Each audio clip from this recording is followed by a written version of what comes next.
आज हमारे साथ वो हस्ती हैं जिन्होंने राम जन्मभूमि ट्रस्ट की तरफ से ये पूरा मंदिर का जो सपना था वो पूरा किया।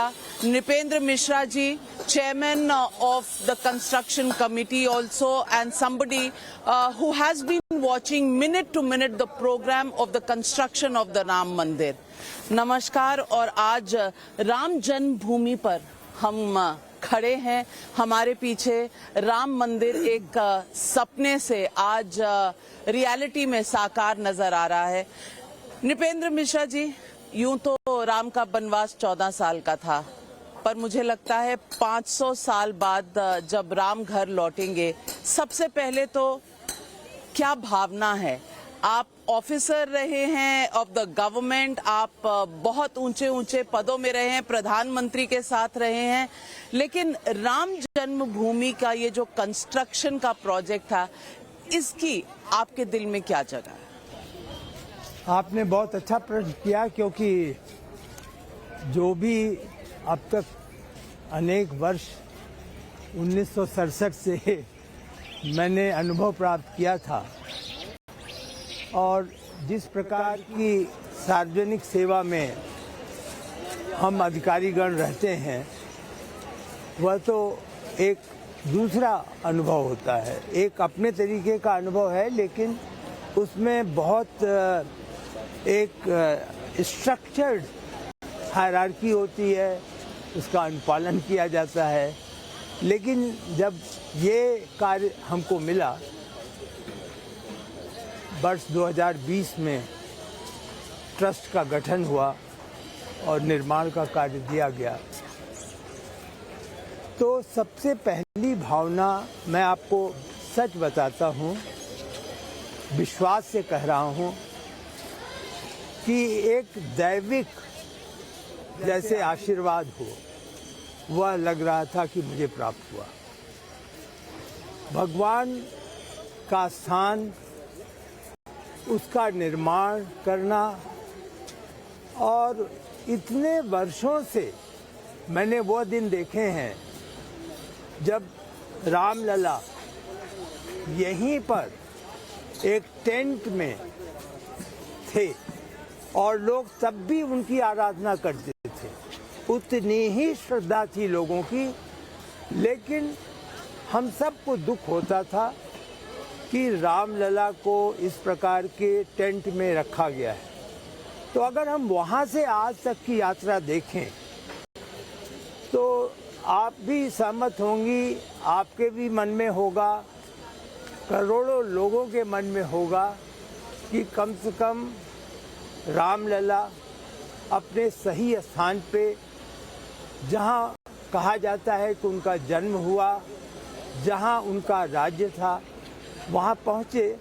तो ये एक हर्ष की बात है, लेकिन कहीं न कहीं उसमें यह भी भावना है कि हम करोड़ों लोग जो एक सपना देख रहे थे, वह सपना पूरा हो गया। इस सपने को पूरा करने में सभी का योगदान था, हमारा भी थोड़ा सा योगदान रहेगा, लेकिन दैविक है। यह पूरी बात जो है, पूरा कार्यक्रम जो है, वह दैविक है। आपको मैं बताता हूँ। दैविक आप कह रहे हैं, कुछ विघ्न आए जो हटते चले गए, जिसमें मैं देख रही हूँ आप दैविक एक हिंट सा दे रहे हैं। मैं यही बताना चाहता था कि वर्ष 2020 से निर्माण कार्य जब शुरू हुआ तो चुनौतियां भी आनी शुरू हुई। कभी इंजीनियरिंग की चुनौती आई, कभी तकनीकी कार्य किस प्रकार हो उसकी चुनौती आई, आज भी है। आज भी निर्माण कार्यों में कभी कभी कमी आ जाती है, जिसको एक कहते हैं वर्कमैनशिप में कमी हो गई है, उसे देखना पड़ता है।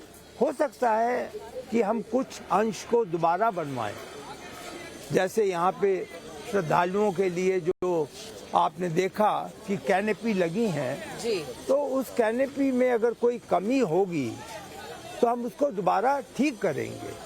लेकिन चुनौतियां जो आई उनका समाधान अपने आप निकलता चला गया। मैं जो चीज़ बताना चाहता हूं वो यह है कि धनराशि की चुनौती हो तो डोनेशन मिला, मटेरियल की चुनौती हो तो मटेरियल अपने आप आ गया, लोग लेने वाले उसको यहाँ तक पहुँचाने वाले उसकी व्यवस्था हो गई। तो जो मैं संदेश देना चाहता हूँ आपके माध्यम से वो यह है कि कहीं न कहीं एक जो नियति और निमित्त था वो तय था कि यहाँ पर भगवान का ये मंदिर बनेगा और भव्य बनेगा। उस दिशा में संतोष है कि हम करोड़ों लोगों के साथ हैं। यहाँ जहाँ हम खड़े हैं अभी भी वहाँ काम चल रहा है।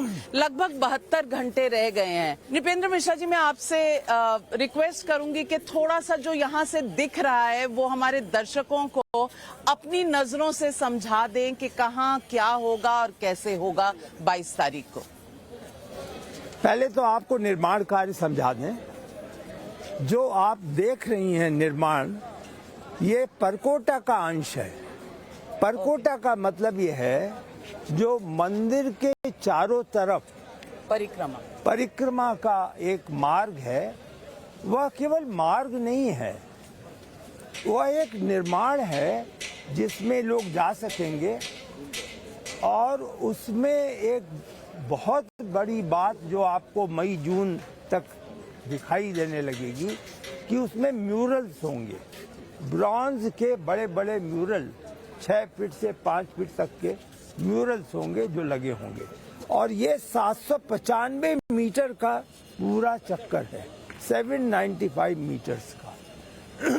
मैं प्राय आप लोगों को बताता हूँ कि लोग इसको समझते हैं कि ये तो परकोटा है, मंदिर कहाँ है, लेकिन जो लागत है इसमें वह मंदिर से ज्यादा 200 करोड़ ज्यादा। यानी कि जो श्रद्धालुओं के परिक्रमा का जो चक्कर बनेगा परकोटा, उसकी लागत मंदिर से ज्यादा है। हाँ जी, अगर मंदिर की 700 करोड़ अनुमानित है, इसकी 900 करोड़ अनुमानित है। तो अगर मैं अपने कैमरामैन को बोलूं कि इधर पीछे से देखें और वेंटेज पॉइंट अगर आप नृपेंद्र मिश्रा जी के यहाँ से देखें तो हमें समझाइए वो पिंक जो एक शिखर सी दिख रही है वो क्या है यहाँ पर? ये जो आपका निर्माण पत्थरों का है जी। ये पत्थरों का निर्माण मंदिर के चक्कर लगाता हुआ नॉर्थ, साउथ, वेस्ट, ईस्ट, ये आपका पूर्वी मार्ग है। ओके। पूर्वी मार्ग में इसलिए है कि श्रद्धालु जो है वो यहीं से परकोटा में जाएगा, परकोटे से उतर करके वो समतल होकर पहुंचेगा मंदिर के समक्ष। वो ईस्टर्न गेट है, वहाँ हमें यहाँ दिख रहा है ये इसके नीचे। जी हाँ, ये ईस्टर्न परकोटा है। इसके बाद जब चलेंगे तब मंदिर आ जाएगा। मंदिर में आपको 32 सीढ़ियाँ या 33 सीढ़ियाँ फिर ऊपर जानी पड़ेगी। और जैसे ही आप ऊपर जाएंगी तब आपको 5 मंडप जो हैं वो मिलेंगे। 3 मंडप बिल्कुल सीधे में और 2 मंडप उसके आर्म्स हैं। तो ये 5 मंडपों को होते हुए आप गर्भगृह में पहुंचेंगे। तो ये 5 मंडपों में क्या होगा, कैसे होगा और इनसे होते हुए हम गर्भगृह में जाएंगे? ये जो मंडप हैं ये इस जो नागर शैली में इन मंडपों के नाम हैं। जैसे जो पहला मंडप श्रद्धालु को मिलेगा वो नृत्य मंडप है। नृत्य मंडप के बाद उसको रंग मंडप मिलेगा। मंडप का मतलब यूँ समझें कि उसका डोम है, उसकी दीवारें हैं, लेकिन वो खुला हुआ है। उसका कोई इस प्रकार नहीं है कि वो दरवाजे से बंद साधना है। करने की जगह। हाँ, और उस मंडप से रंग मंडप के बाद फिर गुर मंडप में जाएंगे। गुर मंडप पे 2 ब्रांचेस निकलती हैं, एक तरफ प्रार्थना मंडप और एक तरफ कीर्तन मंडप। गुर मंडप पे जैसे खड़े होंगे और वहीं तक खड़े होंगे श्रद्धालु, तो वो वहाँ खड़े होने पर गर्भगृह सामने होगा, भगवान सामने होंगे, वहीं से आपके दर्शन होंगे, वहीं से पूजा होगी, अर्चना होगी। तो आपका दर्शन जो है वो गुर मंडप, जो करीब 20 फीट की दूरी पर होगा, वो होगा। अब आप निर्माण का जो मंदिर है वो यहाँ से नहीं देख पा रही हैं। उसका कारण ये है कि आप लगभग यहाँ जहाँ हम लोग खड़े हैं वहाँ से मंदिर की सीढ़ियाँ अभी भी 400 से 500 मीटर है। ये आप परकोटा पार करें, परकोटा पार करके फिर प्लाजा है, उससे सीढ़ियों पे चढ़ें और वहीं पे इस तरफ मतलब मैं उसकी दिशा बताऊं तो वो साउथ ईस्ट है। अच्छा, साउथ ईस्ट पे जो प्लाजा ऊपर आएगा मंदिर का, वहीं प्रधानमंत्री जी खड़े होकर के अतिथियों को संबोधित करेंगे। तो प्रधानमंत्री का संबोधन होगा और अभी कार्य चल रहा है। अभी यहाँ पर थोड़ा फसाड बना हुआ है, उसके पीछे मंदिर में भी कार्य की आवाज आ रही है। कुछ आपके मन में स्ट्रेस, शंका के सब काम विधि विधान से और पूर्ण हो जाएगा जो 22 जनवरी की आपकी टारगेट है? ये आपने, मैं इस बात को स्पष्ट करना चाहूँगा, ये जरूरी है क्योंकि ये कुछ चर्चा में आ गया है। देखिए, जो भूतल का मंदिर है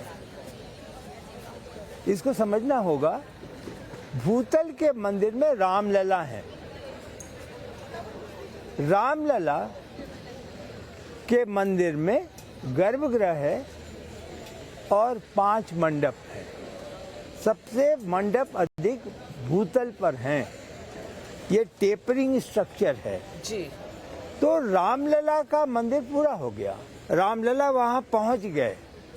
जब प्रथम तल पे जाते हैं तो रामलला जो है वो राजा राम हो जाते हैं। राजा राम का प्रथम तल बनना है, वहां पे राम दरबार होगा, वहां राम होंगे, सीता होंगी, उनके भ्राता होंगे, उनके परम सेवक हनुमान जी होंगे।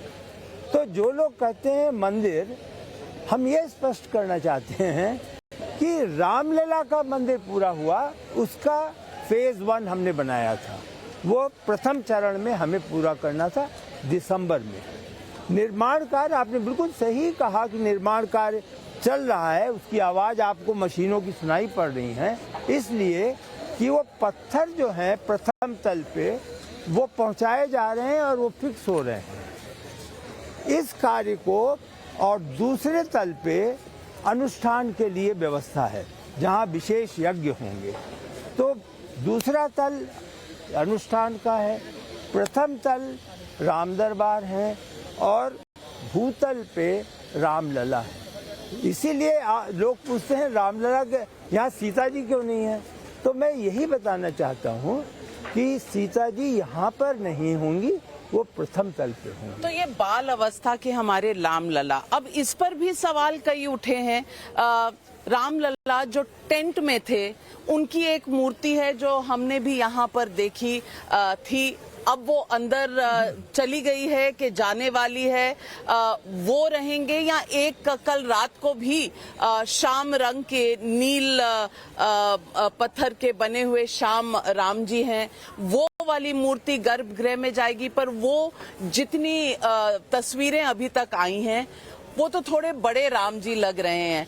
तो सवाल थोड़ा दर्शकों का भी, और वो जो हमेशा एक सवाल पैदा करने वाली एक आदमी भी होती है, इस पूरे इसको अगर आप समझा दें। गर्भगृह में जो रामलला जिनकी आयु लगभग 5 वर्ष से कम है, जिनका अभी यज्ञोपवीत नहीं हुआ है और जो अचल रूप से स्थापित होंगे, तो अचल रूप से जो स्थापित होंगे वह सदैव के लिए उनकी प्राण प्रतिष्ठा हो रही है। वह प्राण प्रतिष्ठा का कार्यक्रम 22 तारीख को पूरा होगा।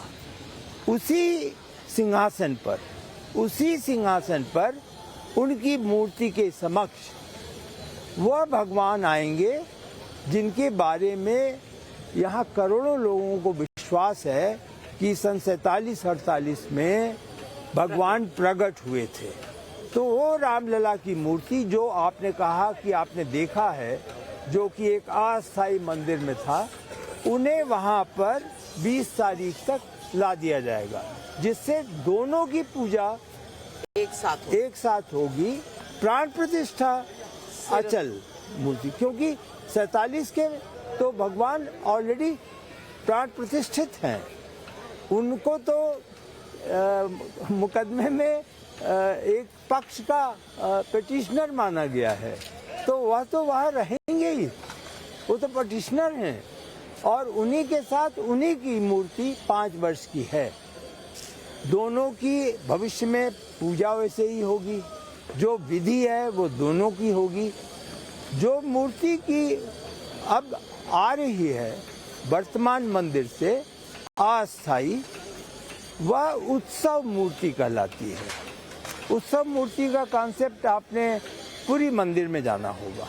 पुरी मंदिर में एक भगवान है जो बाहर आ जाते हैं, तो यदि ट्रस्ट ने तय किया तो किसी समय वो बाहर आ सकते हैं, लेकिन जो अचल मूर्ति है वो वहीं पर विराजमान रहेगी। जी हाँ। तो ये बहुत आपने खूब कहा, लेकिन बीच में ये भी चर्चा थी कि 3 मूर्तियां बनाई गई हैं, 3 स्कल्प्टर्स हैं जिन्होंने बनाई हैं ये मूर्तियां। तो कुछ इसके बारे में भी बताएंगे कि कौन सी मूर्ति फाइनल सिलेक्शन में हुई, ये सिलेक्शन किसने किया?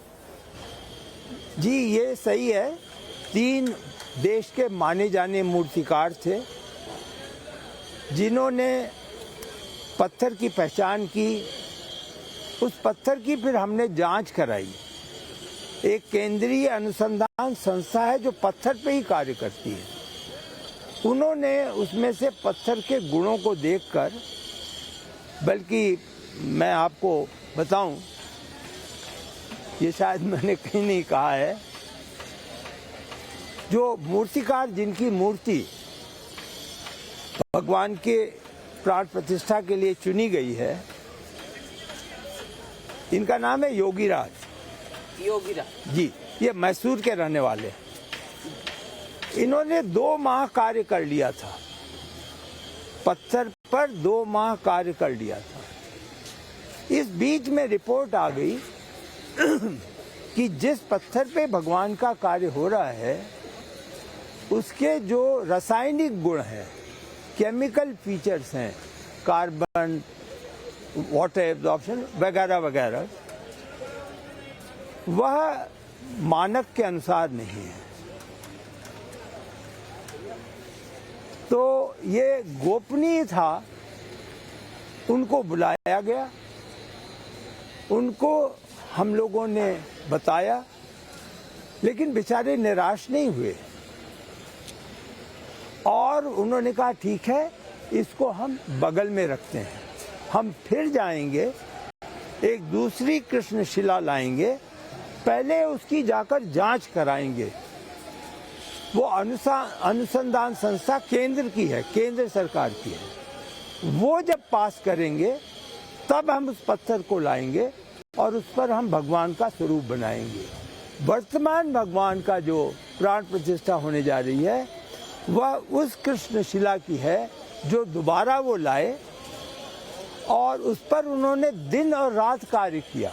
जो 2 महीने का उन्हें नुकसान हो गया समय का, उस समय को उन्होंने पूरा किया और आज हम लोग इस स्थिति में हैं, इस परिस्थिति में हैं कि भगवान को हम उनके गर्भगृह में पहुंचा पाए।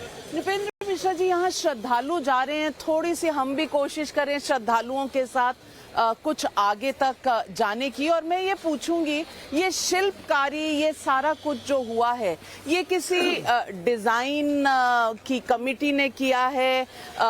ये सब काम कैसे आपने इसको फाइनल लुक दिया? एक तो ये सिक्योरिटी पॉइंट ऑफ व्यू से था, जिसको हम लोगों को बनाना था, तो इस पे तो एक कॉमन डिजाइन करके, और जो राज्य सरकार की सार्वजनिक निर्माण विभाग की संस्था है, उन लोगों ने इस कार्य को दिया।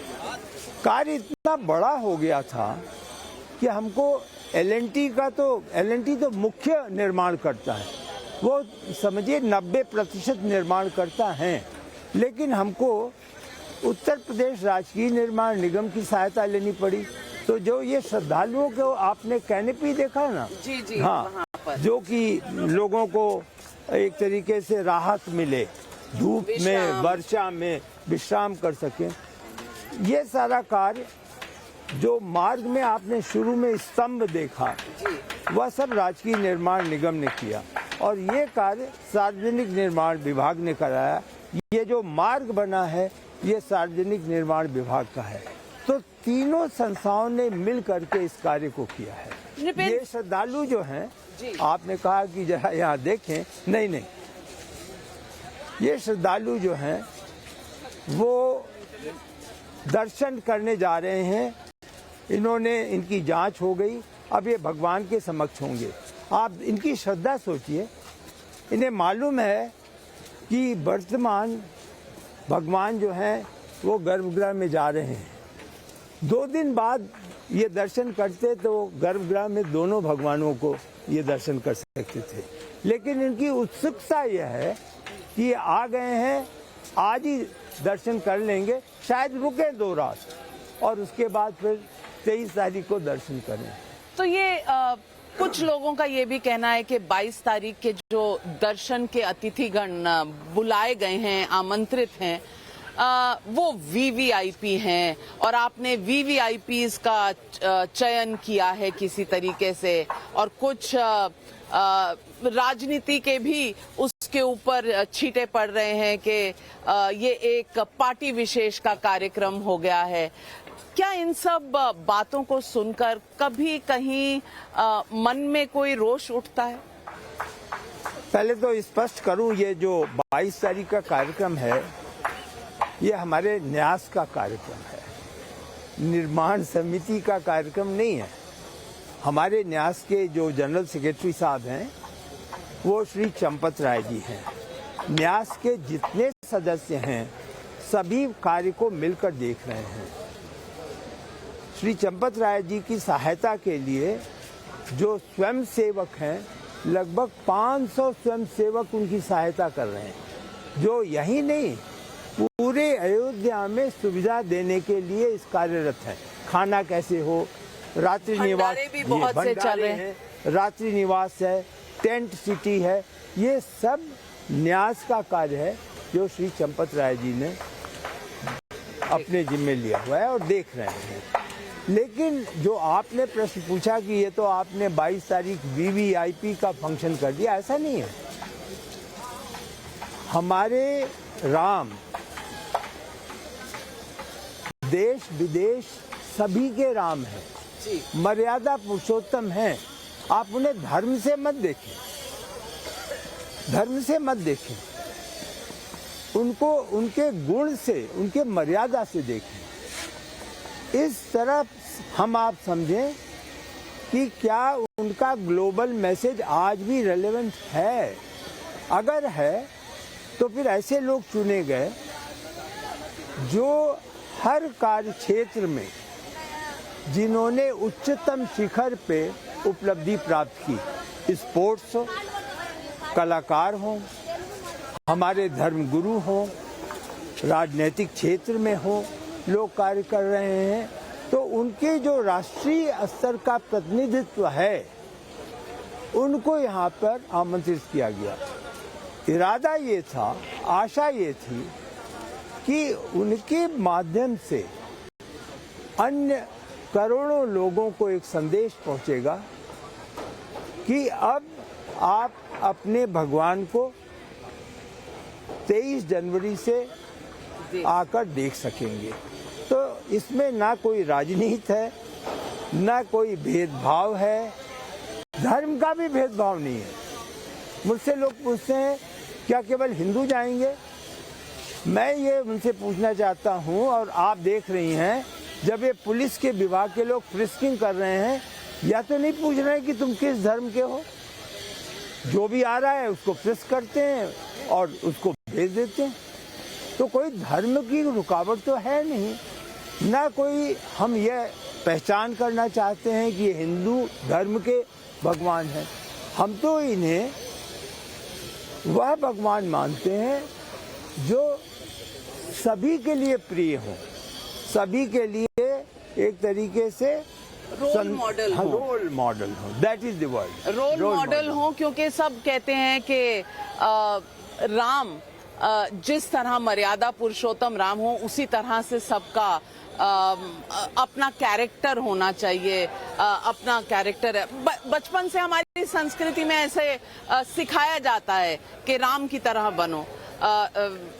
बहुत से लोग ये बिल्कुल आपने सही कहा। प्रधानमंत्री जी ने मुझे बड़ी अच्छी बात बताई थी। उन्होंने यह कहा था कि देखो, भगवान राम पहले बालक राम थे, फिर वो प्रिंस हुए, राजकुमार हुए। जब वो वन में गए और 14 वर्ष व्यतीत किया, तब वो भगवान राम के गुण आ गए उनमें, और वहाँ से फिर वो मर्यादा पुरुषोत्तम होकर के राज में उन्होंने पूरे राज का कार्यभार सौंपा। तो एक ट्रांजिशन था उनके जीवन में। उस ट्रांजिशन को सब मिला करके जो हम लोग आज श्रद्धा और अर्चना और उनके समक्ष अपने को प्रस्तुत करते हैं, वही स्वरूप है उनका। जब भगवान का स्वरूप बनना था तो हम लोगों ने आर्टिस्ट का एक तरीके से क्राउड फीचर किया था।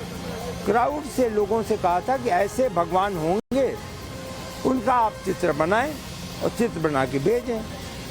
तो जो 5 चित्र चयनित हुए, एक बैठक का अवसर मिला तो मैं उनके पास ले गया। तो उन्होंने देखा, देख के कहा इसमें तो कोई भी भगवान नहीं दिख रहा। शंकराचार्य जी की बात होती है और उन्होंने कुछ सवाल उठाए हैं। कोई कहता है गर्भगृह 4 किलोमीटर दूर है, जहां जन्मभूमि है, उससे शंकराचार्य जी अर्धनिर्मित मंदिर की बात कर रहे हैं। ये तमाम सवाल उठ रहे हैं। मैं आधिकारिक तौर से आपसे पूछना चाहती हूँ, किसी भी शंकराचार्य की कोई ऑब्जेक्शन है? नंबर 1, और नंबर 2, अगर ऑब्जेक्शन नहीं है तो क्या उनका आशीर्वाद है, और वो शामिल क्यों नहीं हो रहे? क्योंकि ये सवाल लोगों के मन में एक नैरेटिव की तरह गढ़ा गया है। तो इस सवाल का मुझे लगता है श्रद्धालु भी जवाब का इंतजार कर रहे हैं। या तो हम मान के चलें कि हमारे शंकराचार्य हमारे धर्म गुरु हैं, वह सनातन धर्म का पालन करते हैं और सनातन धर्म का विस्तार और प्रसार करते हैं। इसलिए मैं उन पर कोई टिप्पणी नहीं कर सकता। उनके प्रति सादर है, प्रणाम है मेरा, और कुछ भी नहीं है। लेकिन केवल इतना है कि हम सूचित कर सकते हैं, हम बता सकते हैं कि रामलला का मंदिर किस प्रकार पूर्ण हो गया। 31 दिसंबर 2023 को पूर्ण होने के बाद ही प्राण प्रतिष्ठा का कार्यक्रम निश्चित किया गया। प्रथम तल और दूसरे तल पर कार्य रामलला का नहीं है, वो राजा राम का है। और आप स्वयं बताएं, हमारे जितने पुराने मंदिर हैं, ये तो 8 साल, 10 साल और 20-20 साल तक निर्मित होते रहे। तो क्या भगवान वहाँ नहीं गए? भगवान गए ना, पूजा हुई वहाँ पर। ये कैसे हम कह सकते हैं कि जितने पुराने मंदिर हैं, जब तक निर्माण 20 साल उनका पूरा नहीं हुआ, वहाँ प्रतीक्षा की गई। तो और ऐसे भी हम श्रद्धा के लिए हम किसी को वंचित क्यों करना चाहें। आज जो आ रहा है व्यक्ति वो अपने विश्वास और श्रद्धा के साथ भगवान के समक्ष वो आएगा और झुकेगा, तो हम वह व्यवस्था कर रहे हैं। बहुत सही कहा नृपेंद्र जी। पत्थर का, शिला का जो चयन हुआ, मैंने कुछ सुना है कि आप कई जगह गए, साउथ के मंदिर देखे, नॉर्थ के मंदिर देखे, चयन में एक साइंटिफिक प्रोसेस रहा, आपने भी बताया। और ये जो मंदिर बना है ये वेदर रेजिस्टेंट होगा, सरियों में कई बार बाढ़ भी आती है। ये सारी चीजों और इसकी सुरक्षा और इसके पीछे की कुछ कहानी अगर आप बताएं। पहले तो मैं इसकी शुरू की थोड़ी सी कहानी बता दूं आपको सारांश में। जब सॉइल टेस्ट किया गया तो जो सेंट्रल इंस्टीट्यूट आए जो जियो फिजिकल डेटा एकत्रित करते हैं और जो जैसे हम लोगों के शरीर की स्कैनिंग होती है, सीटी स्कैन और एमआरआई, वैसे ही इस भूमि की हुई। और स्कैनिंग में उन्होंने यह पाया कि अनेकों वर्ष पूर्व, सैकड़ों वर्ष पूर्व यहाँ से सरयू नदी जाती थी। इसलिए उनको ये आशंका हुई कि ये जो सॉइल है ये बलुई होगी। तो बलुई सॉइल पे एक बड़ा भारी एक विवाद खड़ा हो गया कि इसका फाउंडेशन कैसे बनेगा। इंजीनियर्स ने फिर इसका समाधान किया। जो मैं आपको प्रारंभ में कह रहा था कि चीज़ें कहीं न कहीं अपने आप समाधान निकली, उसका भी समाधान निकल गया। उसके ऊपर कैसा बने कि वह अर्थक्वेक रेजिलिएंट हो, फेस कर सके। तो सीबीआरआई ने इसको सिमुलेट किया, कंप्यूटर प्रोग्राम पे सिमुलेट किया कि जो नेपाल से लेकर अयोध्या और इसके नज़दीक पड़ोसी जिलों में अब तक के जितने अर्थक्वेक की इंटेंसिटी है उससे 50 गुना ज़्यादा इंटेंसिटी करके उन्होंने यह देखा कि किस तरीके से स्टोन को रखा जाए कि वो रेजिलिएंट हो। जब वो शुरू हुआ तो फिर ये हुआ कि भाई इसमें लोहे से कनेक्ट नहीं हो सकता। तो इसमें बीच में कहीं भी लोहे का इस्तेमाल नहीं? सवाल ही नहीं। वह तो लोहे की तो रुकावट यहाँ के साधु संत और अयोध्या के लोगों ने पहले ही डिक्टेशन दे दिया था, ये नहीं करेंगे क्योंकि उसका जीवन 90 साल होता है या 95 साल होता है। तो उसकी जगह पे कॉपर के पिंस लगाए गए पत्थरों के बीच में जो एक दूसरे को पकड़ सके, तो कॉपर के पिंस लगाए गए। अंत में आपने पूछा, वो भी एक तरीके से इतिहास का प्रश्न है, ये पत्थर चुना कैसे गया।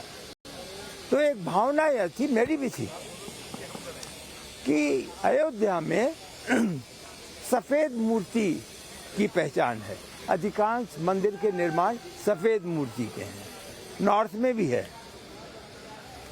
लेकिन जो सिलेक्ट हुआ वो श्याम रंग का हुआ।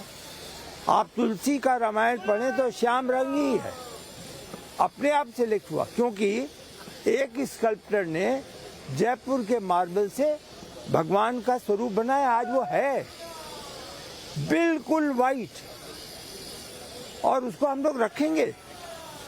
जो बाकी दो भगवान हैं उन्हें रखा जाएगा और उसका कहाँ पर किस प्रकार ट्रस्ट तय करेगा।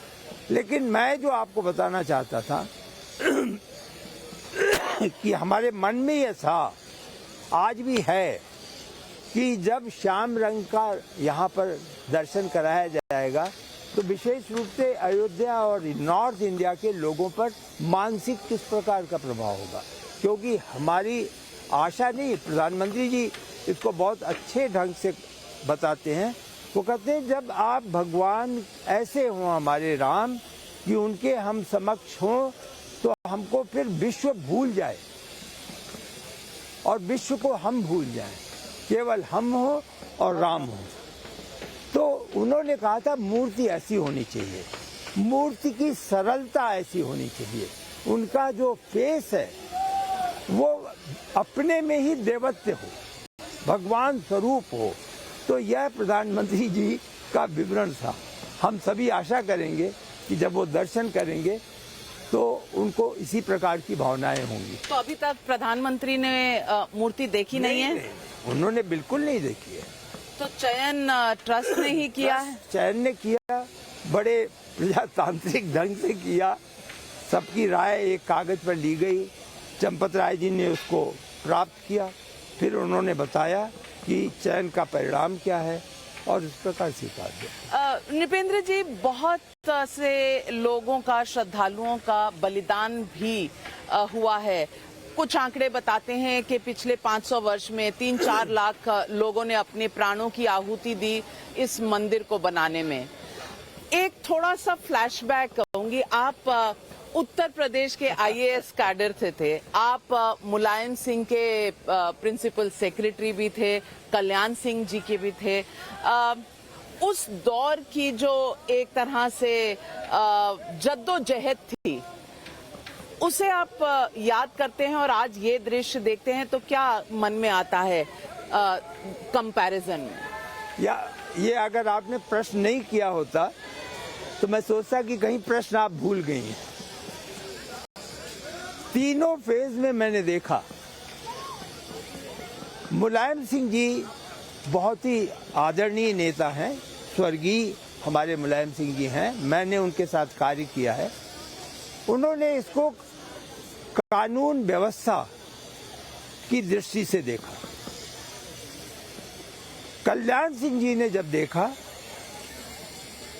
तो कल्याण सिंह जी ने इसको अत्यधिक देश की पूरी जनसंख्या के भावनाओं को ध्यान में रखते हुए देखा। और जो ये तीसरा और अंतिम चरण है, इसमें एक योगदान, देखिए हमारे प्रधानमंत्री जी तो आप सभी जानते हैं, उन्होंने यह सोचा था कि वो तभी यहाँ आएंगे जब भगवान के मंदिर का निर्माण शुरू होगा। लगभग 20 वर्ष वो अगल बगल के जिलों में आते थे, यहाँ नहीं आते थे। 10 करोड़ सिग्नेचर्स का कैंपेन की तस्वीरें भी मुझे लगता है 1993 से उनकी हमने देखी हैं।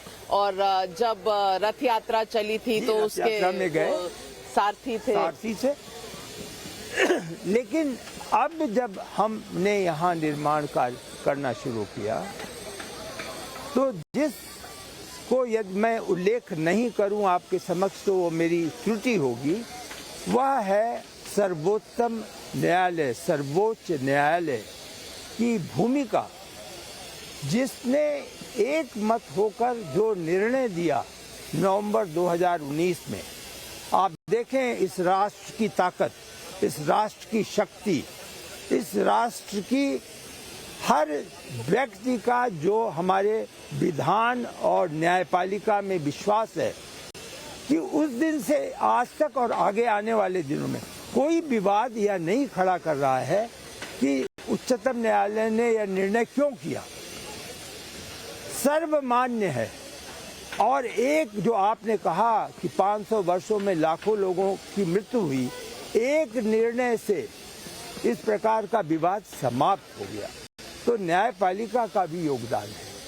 नृपेंद्र जी, हम सब जानते हैं कि हमारे प्रधानमंत्री, इस देश के प्रधानमंत्री बहुत दिल से जुड़े हुए हैं इस पूरे कार्य के लिए।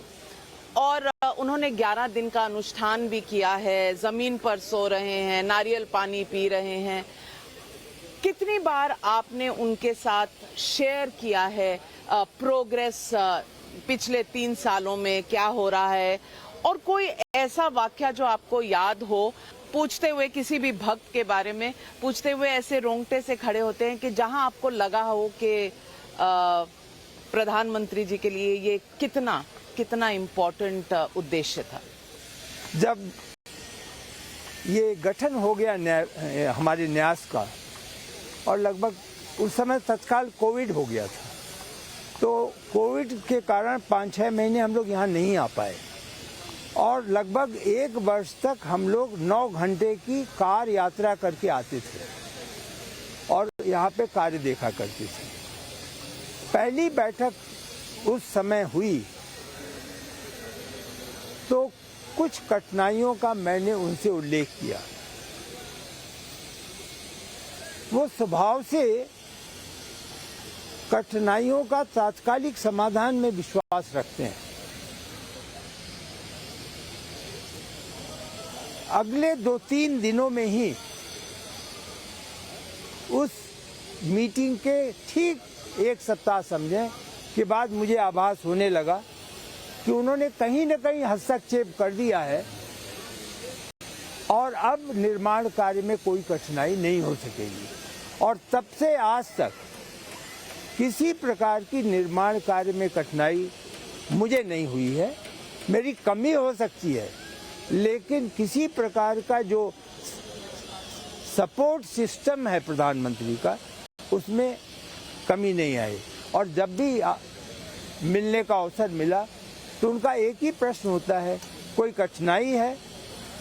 अगर मैंने कहा नहीं है, तो दूसरा प्रश्न उनका होता था, तो जिस आशा से करोड़ों लोग आज अपना जीवन व्यतीत कर रहे हैं, आप उसी के अनुसार समय से निर्माण कर सकेंगे और भव्य मंदिर का निर्माण करेंगे, ऐसी ही उनकी आशा थी। कोई ऐसा वाक्य जो उनका पर्सनल दिल में जो है वो कुछ बयान करता हो, कोई ऐसा वाक्य आपको याद हो?